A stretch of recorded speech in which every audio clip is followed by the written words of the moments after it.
Welcome to the Del Walmsley Radio Show. Del challenges the status quo, questions everything, and empowers you to return to your core beliefs to make your life better. If you're ready to hear the truth and get your roadmap to the lifestyle you really want, the next hour will change your life.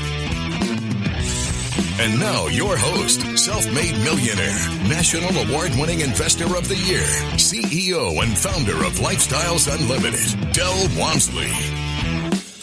Welcome to the Del Walmsley Radio Show, where the hype ends and the help begins. I'm your host, Del Walmsley, and as always, we're working on your financial freedom. Today is Tell Del Tuesday, and with us here today from Austin, Texas, is Carl Floto and Ruth Ann, Widmeyer. And they come to share their story with us today. Welcome, guys. Hey, Del. How are you? Good.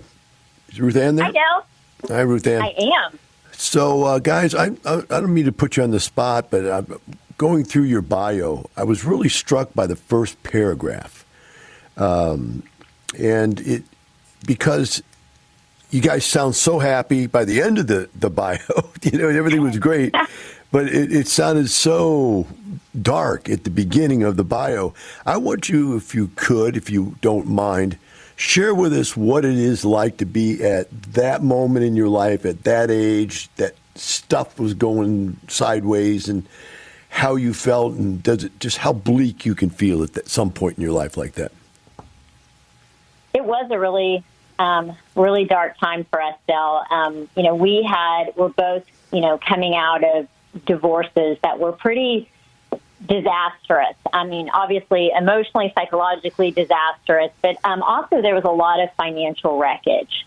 And we met each other, we found each other, and when, we kind of brought ourselves and our kids together, we started thinking about our financial future. And honestly, initially, we were really just looking for some sort of stability. The idea that we could ever really kind of prosper and thrive was almost kind of beyond imagination. We really just wanted stability. And that was pretty defeating, when you're well into your career and, you've got kids that are college age, and all you're thinking about is, within a few years, you've got to be ready to go for retirement. You have to have something, to get through those final years of your life. So it was pretty discouraging. Carl, how about you? What was going on in your life at the time? Yeah, same thing. I mean, financial wreckage, done a lot of stupid things, even though I'm a quote-unquote smart accountant / CPA. Lost, I wake up and I'm 45 years old. I have nothing in the bank, essentially, and the retirement picture is totally blank. I mean, we are starting at beyond, in a negative amount. We don't even have zero, essentially. We met with our kind of 401k guy, and that kind of confirmed, dude, you're out of time. I mean, there's no way you don't have time to get rich. It's slow. That's a slap in the face. That's pretty bleak. You go to your financial advisor, he goes, just kill yourself. It's too late. Yeah, it's pretty. I mean, financially, we were on our feet once we got together, and yet the baggage was a pretty heavy anchor. And all this time I'm working like 2 jobs. I'm driving home at night. I'm hearing this guy named Del Walmsley on the radio talk about real estate. And, I do that for 2 years, and I go, all of this sounds, I get it. I understand it. I've had tax clients with rental property. All this stuff that he talks about makes total sense to me. And I thought, what is this Lifestyles Unlimited group? And after listening to the radio for 2 years, I just thought, this thing's really legit. There's something to it.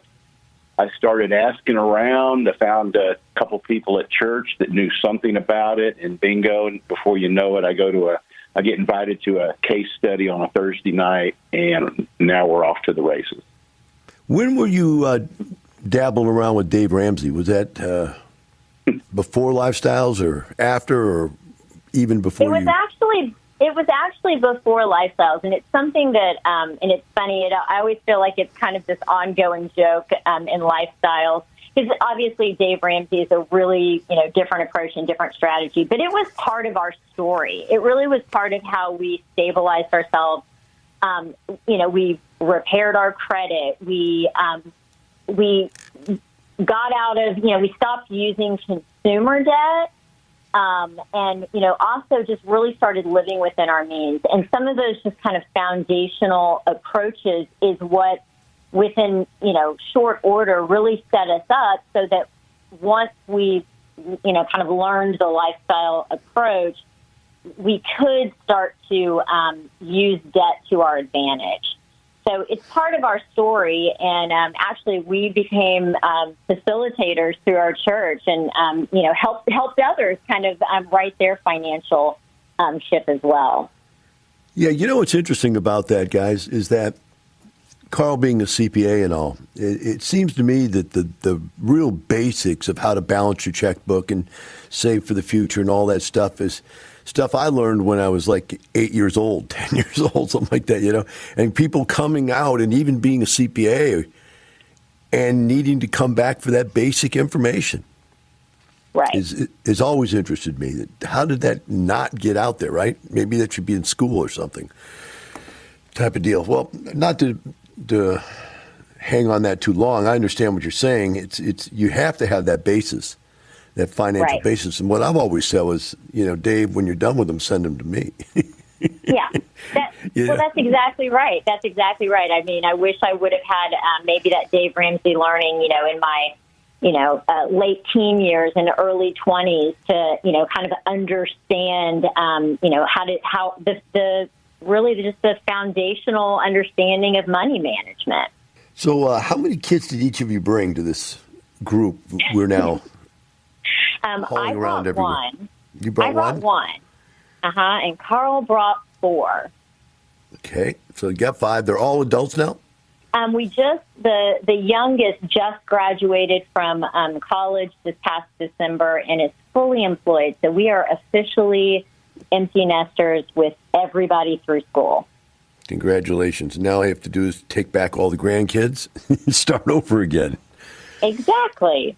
That's where we're at right now. We're doing the grandkid thing. We got one coming. We just had we have 7, and the last 3 were born in January, February, and March. Wow. Yeah. Good thing you're making some money now. Exactly. You got a lot of presents to buy. No doubt.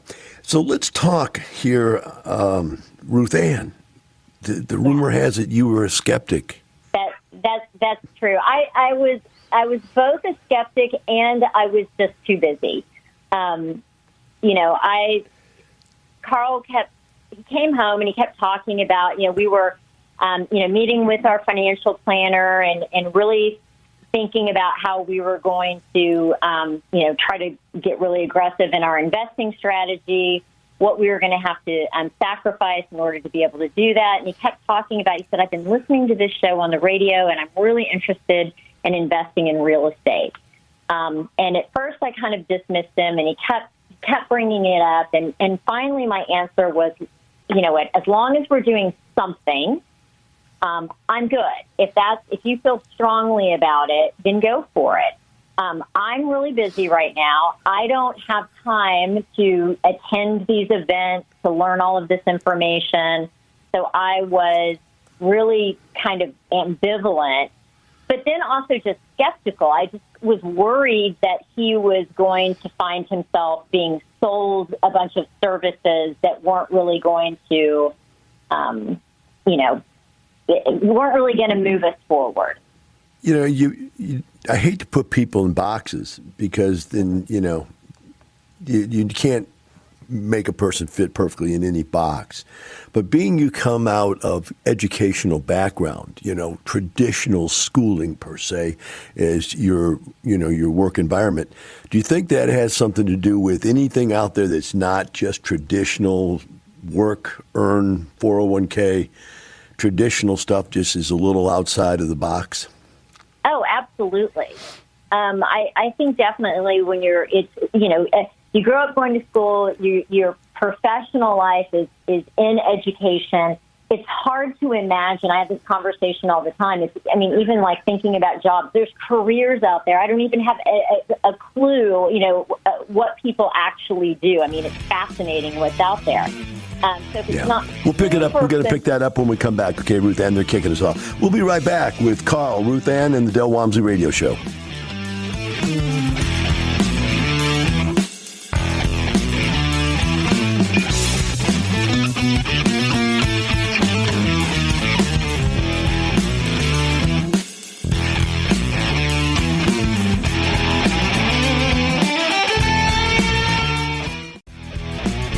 Welcome back. Now here's some more unconventional wisdom to set you free from the man on a mission to retire America, one person at a time, Del Walmsley. Welcome back to Del Walmsley Radio Show. With me here today on Tell Del Tuesday is Carl and Ruth Ann out of Austin, Texas. And as we went to break, Ruth Ann got cut off. We were just discussing a point that I'd made and asked Ruth Ann if she thought working in public education puts you mentally inside of a box of some kind about things that are bigger and better, and I don't know, I'm maybe not even characterizing that correctly. Also, Carl being a CPA, that's a little bit of a conservative thing, and working for, what's it called, a nonprofit, again, puts you inside of that same similar kind of box of that, here it is, living within our means type deal, that there is no get rich quick, there is no excitement, there is none of this. And I cut you off in the middle of that, Ruth. I'm sorry. Go ahead and pick it up where you're at about, you said, I think you were saying you didn't even know, there are certain jobs you have no idea what they even do or something like that. Right. Just kind of, I think really both of us just, we've worked for organizations where we earned really modest incomes. And those modest incomes meant that every dollar we had to be extremely thoughtful about, very, very careful with. And so there's very little risk-taking that we'd be willing to engage in, right? We want to make sure that that modest income that we have is protected no matter what. And so you don't take any risks. You're not looking for something that's outside the norm. You're looking at the, kind of the law of averages, what's going to be the safest, route that you can take to secure yourself financially. I think particularly after having, experienced, layoffs and some, financial setbacks because of the divorces earlier in our lives, there was a lot of fear associated with any sort of financial instability. So we were just super cautious. Yeah, it makes a lot of sense. Obviously, that burn me once, shame on you, burn me twice, shame on me type thing. You right, and I think also we just have that sense of if it sounds too good to be true, maybe it's too good to be true. And that was kind of my fear when Carl started, exploring, listening to something on the radio. Again, I didn't listen, so I didn't know what he was hearing. And then suggesting that, hey, I'm hearing this, and it as I, when he, in his rudimentary way, tried to, explain what he was hearing on the radio, I just had that skepticism. That sounds too good to be true. Well, he, according to this bio here, he went to the 2-day by himself the first time he went. Yep. How hard was that listening to him after he got home from that, huh? Yeah, it was. It kind of, thankfully, he did have more information. He came back and he had this, a workbook and could kind of walk me through some things. He asked me, he said that, that there was going to be one of the bus tours out of San Antonio. And so we went down to San Antonio and we did the bus tour. So we toured some single family homes and, saw the vendors and talked to some people. And so that helped. And we were attempting, he was attempting to even kind of purchase, make our first single-family purchase. But I really removed myself from the decision-making. I hadn't heard things firsthand. I didn't really understand kind of the analysis and the process. And so I think he just was super apprehensive to move forward without having me as a partner in the decision making. really felt, again, going back to the idea that we really were going to be really safe and cautious with our decision making. He just didn't feel good about making that decision on his own. And so, he was looking at his initial property, he was about to make an offer on it, and then he, basically, he just kind of backed off of that, and he said, I really want you to go to the 2-day so that you can hear what I heard, and that way we're really collaborating in the decision-making process. I said, okay, how can I say no? It makes sense, Ruth Ann, because if you're both going through divorces, you obviously have learned something about relationships. And he obviously had the decision in mind that it wasn't worth ruining another relationship just to go do something he himself wanted to do. So that's probably a good point right there for him to have done that. But once he got you to go, what was the aha moments? Because it says here in the bio that once you came out of it, you were all guns ho. What was the aha moments that caught you? I think a couple of things. One of the things that made a big impression on me during the 2-day was the number of people that come back to the 2-day experience that are in the process, that are actively investing, and they're telling their stories.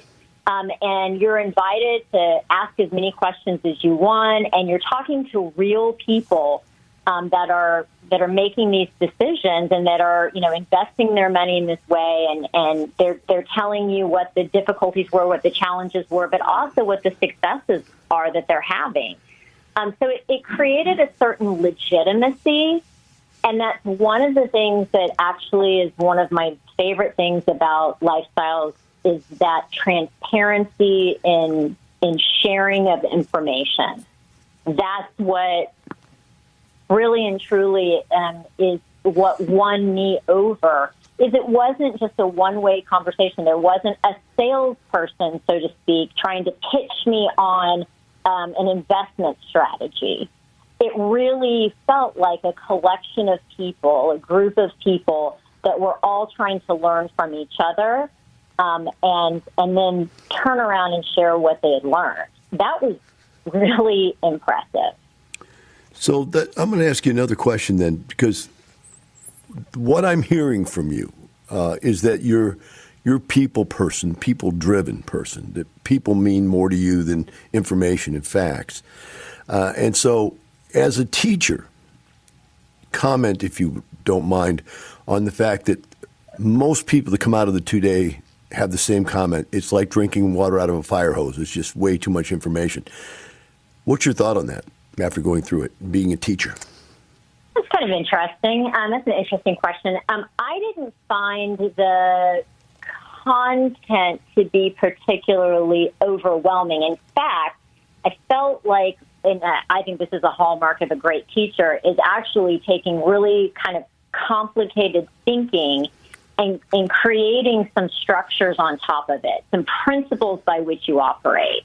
And so I felt like as I went through, the first day talking about single family, I went through the second day talking about multifamily, I understood the guiding principles. And then, threaded throughout each of those days were case studies. I mean, it's an example of great lesson design. Right? Big overarching concepts and principles that's going to guide our decision making, and then let's practice it, let's apply it with these case studies. So that really anchored the learning for me. And so I didn't come out, I think I understood, once I understood the principles, I knew the rest of the details would come. All right, great. We're going to do a break again. We'll be right back with Carl, Ruth Ann, and the Del Walmsley Radio Show.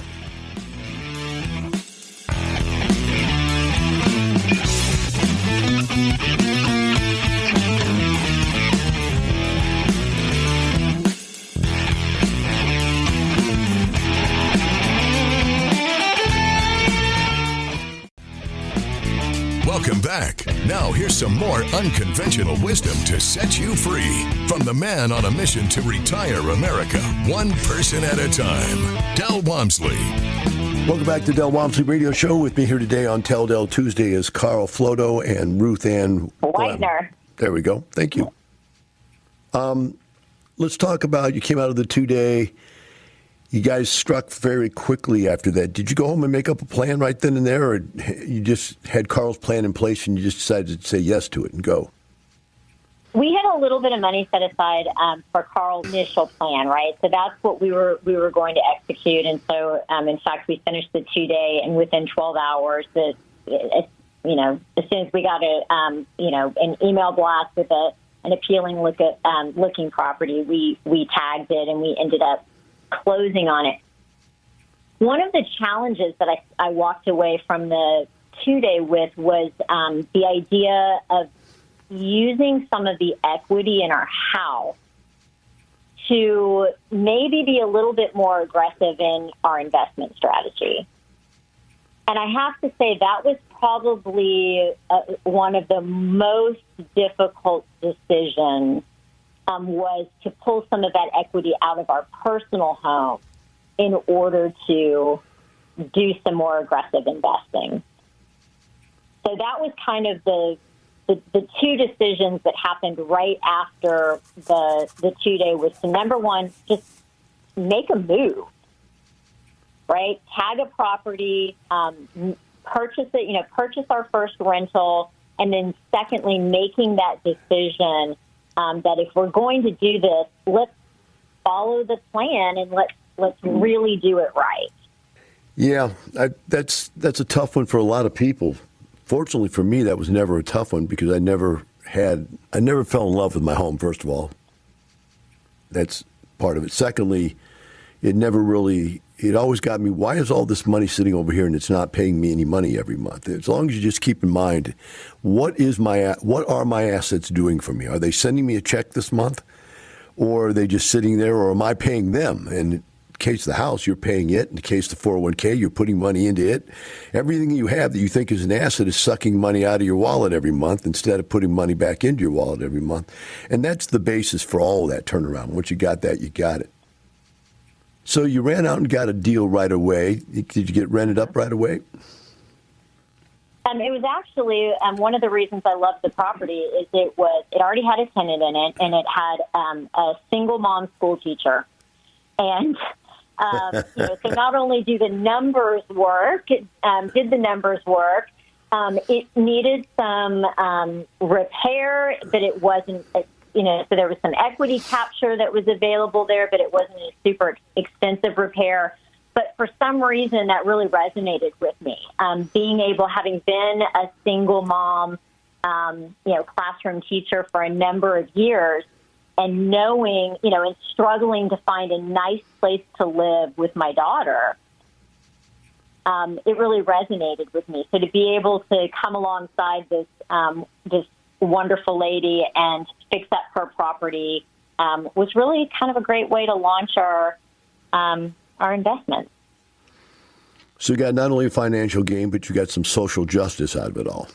We sure did. We actually, that's been a fun little benefit along the way, too. That was unexpected. There's been a lot of that. So let's talk about the first rent check that comes in the mail. How does that feel?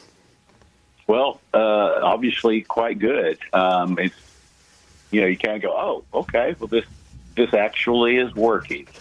But, I guess the whole process of buying, doing a little bit of rehab, doing a double close, and finally closing into a permanent loan.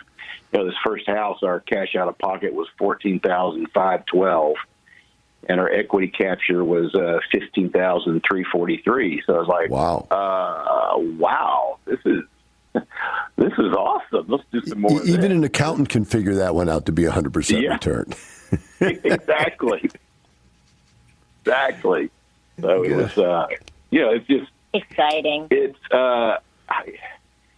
It's very intoxicating, so to speak. I mean, it's like, okay, that was cool, and it was fun, and it was financially rewarding. Within a couple, 2 months later, we actually do a double close on two properties at the same time, which is pretty amazing.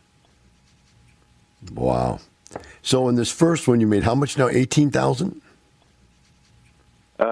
Well, our Cash out of pocket was 14.5. Our unrealized capital gain was 15,343. 15. Okay. We just sold it this past October because the national cash buyer came along with a gigantic checkbook, and we bottom line is we netted $60,000 out of the deal.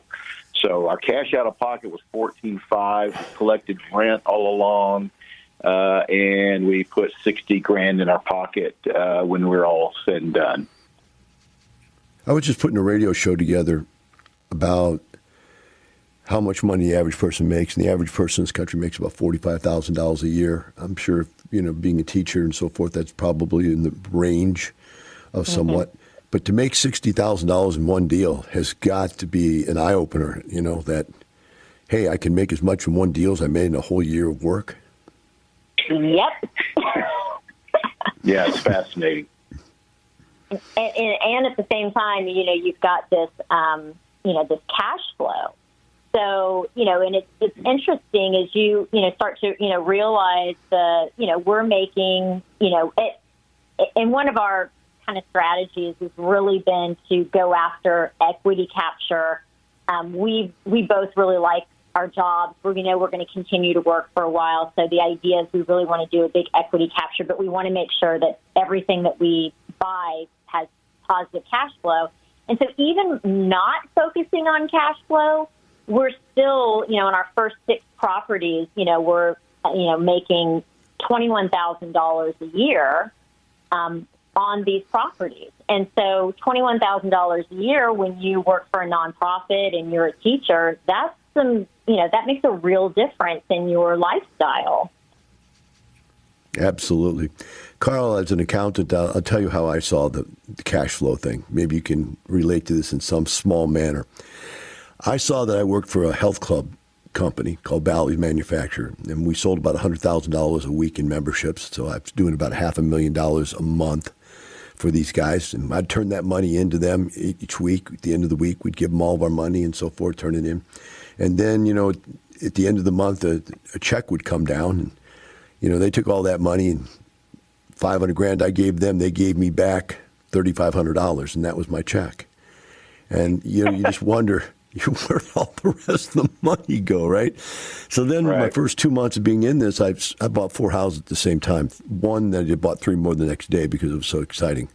And I had $800 a month positive cash flow. And I realized, do you realize, Del, in just 2 weeks, you've created 1/4 of your total income, replaced 1/4. And I just couldn't believe the checks would come in the mail, Carl, and they were mine. I go, what do I do with this now? Do I turn this in?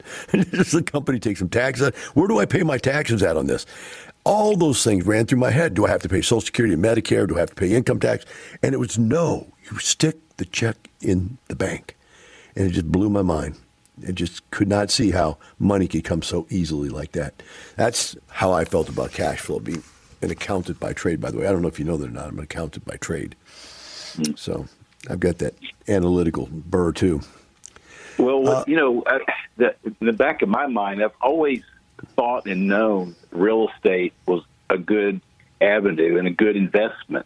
But I had no experience with it. I knew nobody. None of the people I knew or had friends that were actually doing it. I wasn't going to reinvent the wheel. I didn't know how to do it in steps, Lifestyles Unlimited. And we go to school and for a weekend and we come out and within 3 months we've got 3 houses. So I think that's the magic is, again, with as so many with zero real estate experience, here we are socking it to it and having fun and building wealth. How much equity did you capture in those first 3 houses, Carl? Do you know? First 3 houses, we captured there's close to $45,000 in the first 3. Now, in totality, since you've started, how much total equity and cash flow do you think you guys have made off these deals so far? Doesn't have to be exact. No one's going to track you down. Well, the cash flows, has been helpful, but we almost ignore it. here's what we've done with about 105,000 is what we've invested over 6 properties. We've refinanced and dragged out 131,000. We're going to take a short break. Be right back with Carl and Ruth Ann. We'll be right back with the Del Walmsley Radio Show.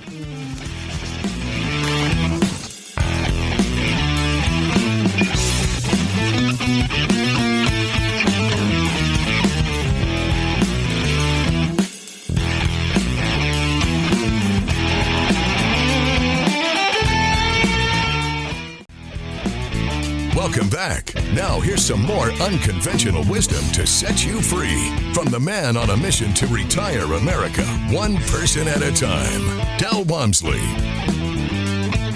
Welcome back to the Del Walmsley Radio Show. With me here today is Carl and Ruth Ann out of Austin, Texas. And as we went to break, they were just about ready to start sharing with us how much benefit they've had financially from their deals that they've done since they started. So I'm going to give it back over to you guys, hand it back over to you so you can pick it up from where you left off. So in summary, Del, we spent about $105,000 investing in 6 different properties. And that was all 2018. And by the end of 2021, we have cashed out via sales and or refinanced almost $290,000. And we still have 3 properties left. So that's kind of we've turned our little 105 into almost 300,000 over about a 3-year period of time. Looks like about 100% a year to me. That's unbelievable, actually. It's been pretty great, pretty amazing.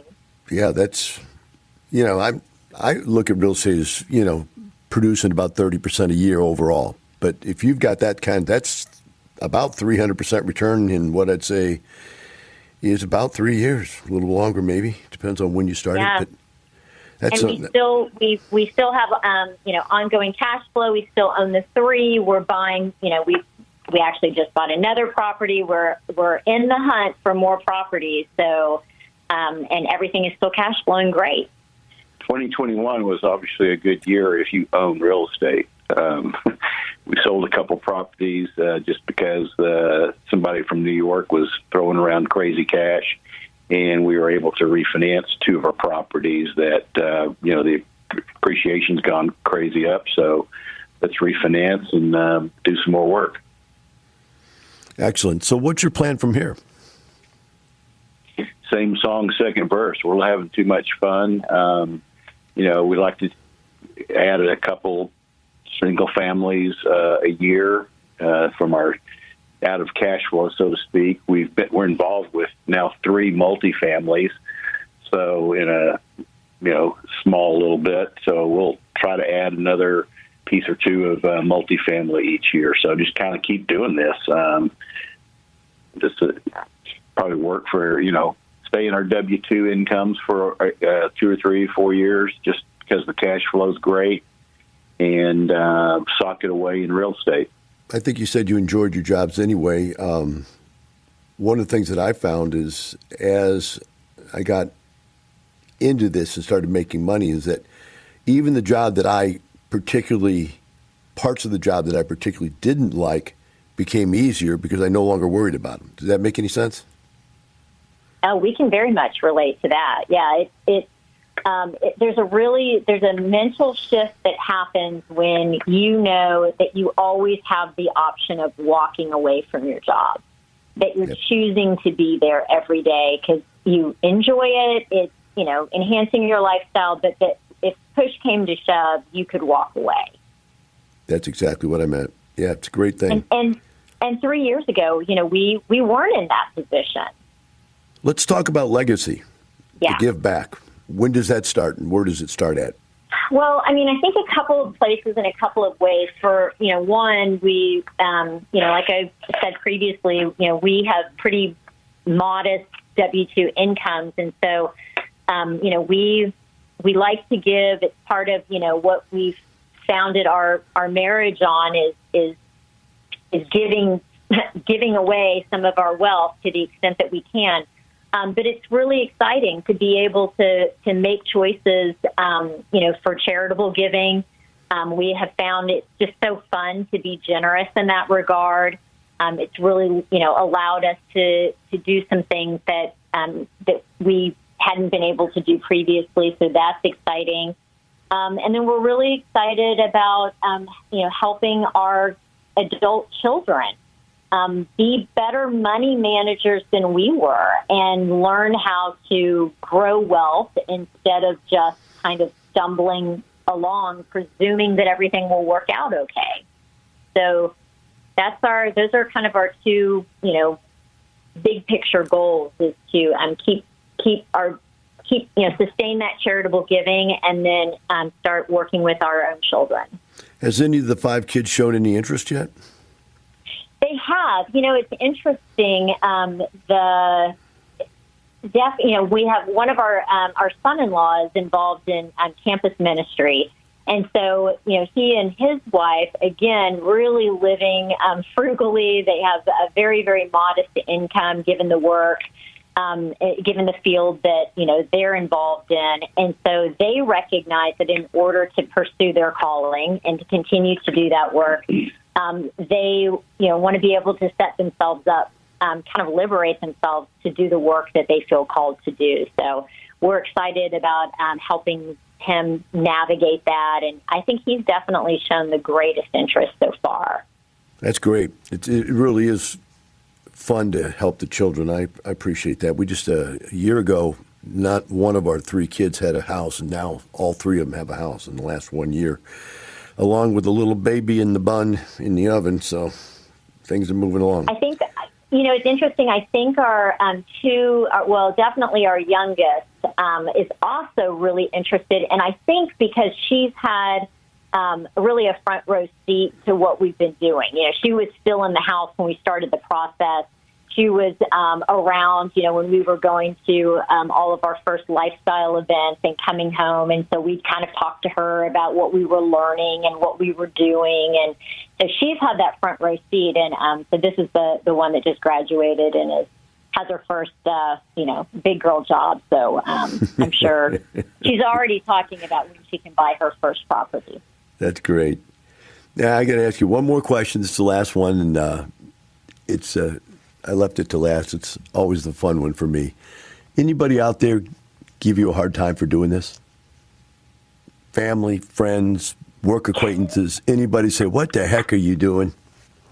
Yes. Who jumps into my head is my parents. Very skeptical.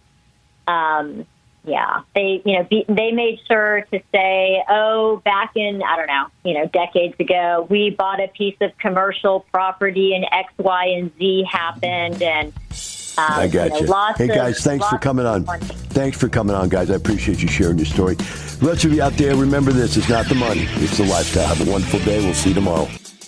The information and opinions you hear on the Del Walmsley radio show are those of the host, Del Walmsley, his guests, and his callers, and do not necessarily reflect the opinions of this station, its affiliates, its management, or advertisers. The Del Walmsley show is for entertainment purposes only. Please consult a professional regarding your personal investment needs. Nothing presented on the Del Walmsley show constitutes an endorsement, recommendation, offer, or solicitation to buy or sell any product or security.